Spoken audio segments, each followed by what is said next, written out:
टिभीमा कार्यक्रम चलाउँदा राष्ट्रवादको प्रश्नमा बाघ बनेर गर्जिने कोही मित्र, म नाम लिन चाहन्न, अहिले म्याउ नगरी फर्किनु भयो। कालो डायरीमा यो पनि होला। सुशासनको नारा दिएर चुनाव जित्ने तर संसदलाई भ्रष्टाचारको मुद्दा लागे निलम्बन नहुने गरी संसदको नियमावली बनाउने, यो पनि लेख्नु भएको होला, लेखिरहनु भएको होला। सुशासनको प्रश्नमा यो पनि पक्कै लेख्नु भएको होला कालो डायरीमा।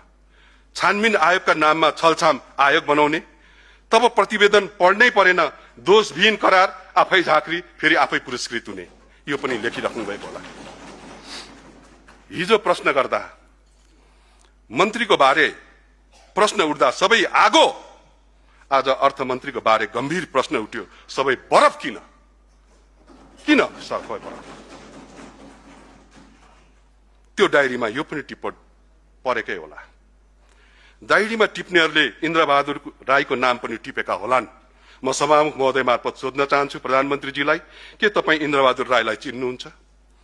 सायद चिन्नुहुन्न। बल्खुमा जसले टहरा भत्काइन लागेको देखेर यो दुनियाँबाट आफैसँग बिदा मागे अनि बिदा लिए, तिनै हुन् इन्द्रबहादुर राई। सम्माननीय सभामुख महोदय, दुनियाँभर संसदमा राष्ट्रिय अध्यक्षले सरकारको नीति तथा कार्यक्रम पढ्ने परम्परा छ र त्यो नीति तथा कार्यक्रम राष्ट्रपतिले नभएर प्रधानमन्त्रीको नेतृत्वमा रहेको क्याबिनेटले तयार गरेको हुन्छ। आफ्नै सरकारले तयार गरेको देशको वार्षिक कार्यतालिका, वार्षिक कार्यनीतिका प्रति प्रधानमन्त्री स्वयंले बैठक बीचबाट निस्किएर अविश्वास प्रकट गरेको दुनियाँकै संसदको पहिलो यो घटना थियो। यो घटना संसदीय मर्यादा विपरीत मात्र होइन, सम्माननीय राष्ट्रपति प्रति राख्नुपर्ने सम्मानको विपरीत मात्रै होइन, अस्ति फागुन 21मा घाममा लाम लागेर भोट दिने प्रत्येक मतदाताको पनि अपमान थियो। यसको पनि समयले जवाफ माग्ला, किनकि यो संसद कसैले टीका लगाइदिएर बनेको होइन।